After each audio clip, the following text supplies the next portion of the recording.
Hello दोस्तों, उत्कर्ष 97 में आपका स्वागत है। हम लेकर आए हैं हिंदी का प्रैक्टिस सेट फर्स्ट, जो UPSI, UP triple SC, C TET, UP TET, SSC GD, UP police. इसलिए प्लीज चैनल को लाइक और सब्सक्राइब करें। पहला प्रश्न, रामायण में कौन सा प्रत्यय प्रयुक्त है? इसका सही आंसर बताएं कि रामायण में कौन सा प्रत्यय है। बताइए इसका सही आंसर क्या होगा। रामायण में किस प्रत्यय का प्रयोग किया गया है? प्रत्यय को पीछे प्रयोग करते हो जबकि उपसर्ग को आगे। इसका सही आंसर क्या होगा? इसका सही आंसर हो जाएगा आपका सी, आयन। क्या है? रामायण में किस प्रत्यय का प्रयोग किया गया है? आयन। इसका सही आंसर हो जाएगा आयन। प्रश्न नंबर दूसरे पर चलते हैं। प्रश्न नंबर दूसरा है, संप्रदान कारक में प्रयोग किया जाता है। बताइए, संप्रदान जो कारक में प्रयोग किया जाता है, किस कारक का प्रयोग किया जाता है? इसका सही आंसर क्या होगा?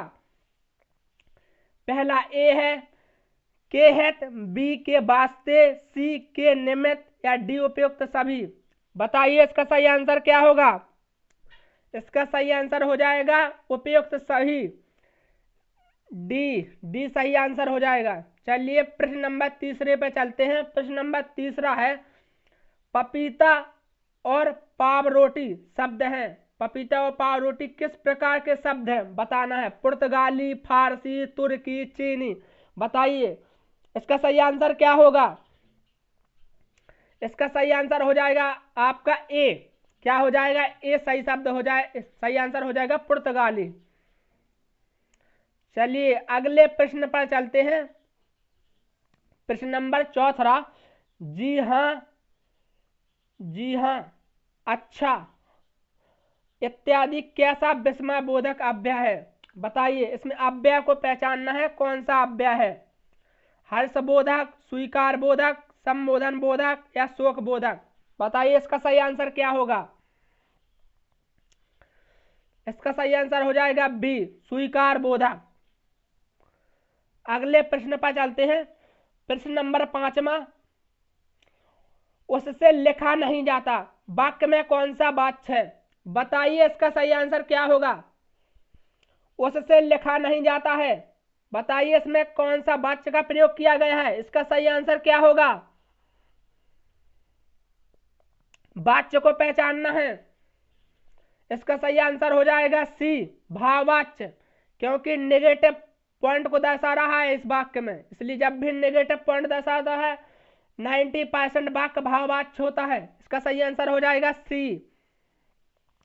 अगले प्रश्न पर चलते हैं। प्रश्न नंबर 6वां। प्रश्न नंबर 6वां है, मैं अपनी पुस्तक पढ़ूंगा। वाक्य में भविष्य काल है, बताइए कौन सा भविष्य काल है। ए संभाव भविष्य, बी सामान्य भविष्य, सी हेतु हेतु भविष्य, और डी इनमें से कोई नहीं। बताइए इसका सही आंसर क्या होगा। इसका सही आंसर हो जाएगा आपका बी, सामान्य भविष्य। अगले प्रश्न पर चलते हैं। प्रश्न नंबर है 7वां, इनमें से कौन सा पर्यायवाची जोड़ा गलत है? बताइए पर्यायवाची को बताना है जो जोड़ा गलत है।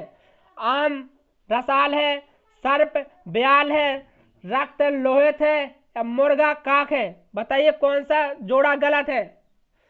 मुर्गा और काक का जोड़ा गलत है। इसका आंसर सही आंसर हो जाएगा डी। क्या हो जाएगा आपका सही आंसर हो जाएगा डी। 8 से 10 तक गद्यांश प्रश्न दिए गए हैं। आपको गद्यांश का स्क्रीनशॉट लेना है और उसे स्वयं छांटने की कोशिश करना है। हम आपको 8 से 10 तक के प्रश्न के आंसर बता रहे हैं। गद्यांश यह रहा, इसका आप स्क्रीनशॉट ले लें।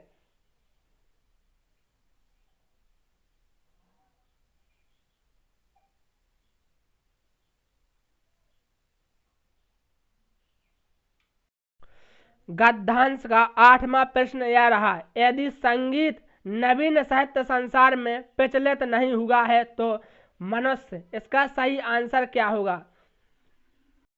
इसका सही आंसर हो जाएगा डी, मशीनों का गुलाम बनकर रह गया है। इसका सही आंसर क्या हो जाएगा? डी हो जाएगा। 9वां प्रश्न है साहित्य का प्रमुख विषय होगा। इसका सही आंसर क्या होगा? इसका सही आंसर हो जाएगा आपका बी। 10वां प्रश्न है मजदूरों बेजुबान रहकर भी कविता कर सकता है। इसका सही आंसर क्या हो जाएगा? इसका सही आंसर होगा 10वें का ए, औजारों से निकलने वाले संगीत के माध्यम। चलते हैं, अब गद्यांश आपका खत्म हो चुका है। अब चलते हैं अपने प्रश्न पर। शिक्षक श्यामपट्ट पर क्या खींचकर पाठ का रोचक बनाता है? बताइए इसका सही आंसर क्या होगा? शिक्षक श्यामपट्ट पर क्या खींचकर पाठ को रोचक बनाता है? इसका सही आंसर हो जाएगा सी, मानचित्र। चलिए प्रश्न नंबर अगला 12वां है सतत और व्यापक मूल्यांकन के लिए किन बिंदुओं का होना आवश्यक नहीं है? निरंतरता ए, बी सही तकनीक का उपयोग, सी ए और बी दोनों, डी वाद और विवाद। सतत और व्यापक मूल्यांकन के लिए तो वाद और विवाद। इसका सही आंसर हो जाएगा आपका क्या? डी। चलिए अगले प्रश्न पर चलते हैं। प्रश्न नंबर 13वां, गोदान उपन्यास किस रचनाकार द्वारा रचित है? यह सभी को पता होगा, गोदान मुंशी प्रेमचंद की रचना है। इसका सही आंसर हो जाएगा डी। चलिए अगले प्रश्न पर चलते हैं। प्रश्न नंबर है 14, फल और फूल में कौन सा समास है? बताइए फल और फूल में कौन सा समास है? इसका सही आंसर हो जाएगा डी, द्वंद्व समास है। कौन सा समास है? द्वंद्व समास। चलिए अगले प्रश्न पर चलते हैं। प्रश्न नंबर 15वां, प्रयाग में किस उपसर्ग का प्रयोग है? बताइए प्रयाग में किस उपसर्ग का प्रयोग है? प्रयाग में इसका सही आंसर क्या होगा? इसका सही आंसर हो जाएगा ए, प्रा। कौन सा उपसर्ग है? प्रा है। चलिए प्रश्न नंबर है 16, कुख्यात शब्द का विलोम होगा। बताइए कुख्यात का विलोम शब्द क्या होगा? इसका सही आंसर हो जाएगा बी, विख्यात। प्रश्न नंबर है 17वां, जिनका उच्चारण कंठ के माध्यम से होता है उसे क्या कहते हैं? बताइए इसका सही आंसर क्या होगा? कंठ के माध्यम से जिनका उच्चारण होता है उन्हें क्या कहते हैं? उन्हें किस वर्ण का कंठ से उच्चारण होता है उसे क्या कहते हैं? उसे कहते हैं कंठय। इसका सही आंसर हो जाएगा सी। अगले प्रश्न पर चलते हैं। प्रश्न नंबर 18, निम्नलिखित में से स्पर्श व्यंजन कौन से हैं? बताइए स्पर्श व्यंजन है। इसका सही आंसर क्या होगा? इसका सही आंसर हो जाएगा ए, सा सा सा। अगले प्रश्न पर चलते हैं। प्रश्न नंबर है 19, निम्नलिखित में से कौन सा युग्म गलत है? बताइए सही आंसर क्या होगा? निम्नलिखित में से कौन सा युग्म गलत है? काला, गोरा, बर्बर या सभ्य, उपचय या अपचय, या क्रूर या क्रूरता। इसका सही आंसर हो जाएगा सी। क्या होगा? सी होगा, क्रूर और क्रूरता।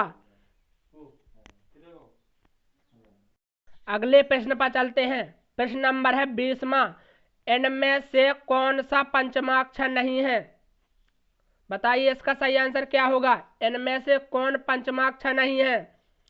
इसका सही आंसर हो जाएगा डी, बाढ़ नहीं है। चलिए अगला प्रश्न 21वां, महोत्सव का संधि विच्छेद है।